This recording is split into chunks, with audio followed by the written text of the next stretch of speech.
ნეტარიყვნენ დევნულნი სიმართლისათვის, რამე თუ მათი არს სასუფეველი ცათა. ამ სიტყვებიდან ვხედავთ თუ როგორ უნდა გვიყვარდეს სიმართლე. მთელი ცხოვრების მანძილზე ყოველთვის და ყველგან სიმართლით მოქმედებდეთ. სიმართლის მხარეს ვიდგეთ. სიმართლისათვის მებრძოლნი ის ადამიანები არიან, რომელიც ყველაზე მაღლა აყენებენ ღმერთის სიტყვას. აღასრულებენ საღვთო რჯულს და თანახმანი არიან საკუთარი ნებით, მთელი შეგნებით დაითმინონ გაჭირვება. უბედურება, ტანჯვა, დევნა და სიკვდილიც კი ოღონდ არ დაშორდნენ სიმართლის აღსრულებას, საღვთო რჯულს. ასეთი ადამიანები იქნებიან ნეტარნი და დაიმკვიდრებენ ცათა სასუფეველს. ასეთი ცხოვრებით მცხოვრებნი ყოველთვის იდევნებიან ამ ქვეყნად. როცა ხალხი მოითხოვს, რომ შენ მოიქცე სიმართლის საწინააღმდეგოდ, იმოქმედო ღვთის ჯულისა და საკუთარი სინდისის საწინააღმდეგოდ, მაშინ არ უნდა დათმო. და შენ მტრად გამოგაცხადონ, დევნა დაგიწყონ. როგორც თვალის ჩინს, ისე უნდა გაურთხილდე შენ სულიერ საგანძურს. კეთილმოწყალე უფლის მადლით შეძენილ სათნოებებს, რომელიც ნეტარებას კვირდება. შენს წინააღმდეგ ამხედრდება საკუთარი სხეული. შენი ცოდვილი ბუნება, რადგან მათთვის შემაწუხებელია შენი გარჯვა გულის სიწმინდისათვის. შენს წინააღმდეგ აღდგება მთელი ქვეყანა. დაგიპირისპირდებიან ცოდვილი ადამიანები. ამის მიზეზი კი ერთადერთია. შენი კეთილი, სათნო და უანგარო ცხოვრება მათი უწმინდური ცხოვრების მამხილებლად წარმოჩნდება.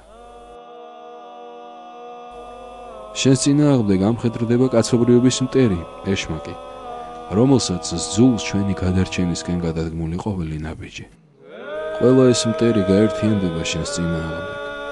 გამტკიცდი და გამაგრდი. გახსოვდეს მაცხოვრის ნათქვამი. ნეტარ იყვნენ დევნულნიო. დევნულნი არა თავისი ავის საქმეების, თავისი დანაშაულის გამო, არამედ სიმართლისათვის წამებულნი. რამე თუ მათ ეკუთვნით, მათი არს სასუფეველი ცათა. უფალი იესო ქრისტე ასეთ ადამიანებს საღვთო დიდების გვირგვინით შეამკობს, მათი აღმსარებლური ღვაწლისთვის. ჭეშმარიტი ქრისტიანები ყოველთვის დევნასა და ტანჯვაში არიან ქრისტეს სიმართლისათვის.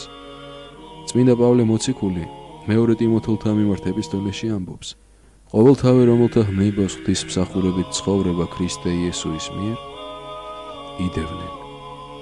იესო ქრისტეს ამღიარებელნი სიხარულით იღებენ დევნასა და დაბრკოლებას. წმინდა იოანე ოქროპირი ბრძანებს: იესო ქრისტეს მაღიარებელნი სიხარულით იღებენ დევნასა და დაბრკოლებას.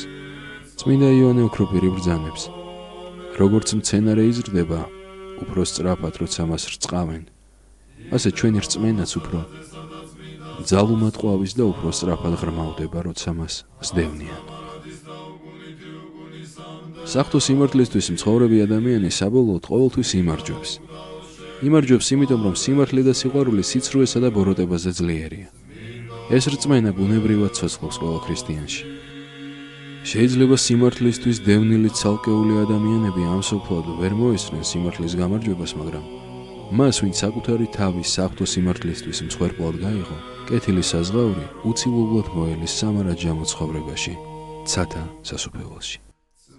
ზეციური საზღაური ისევე აღემატება ქვეყნიურს, როგორც თავად ცათა სასუფეველი ამ სოფელს, როგორც მარადისობა წუთის სოფელს.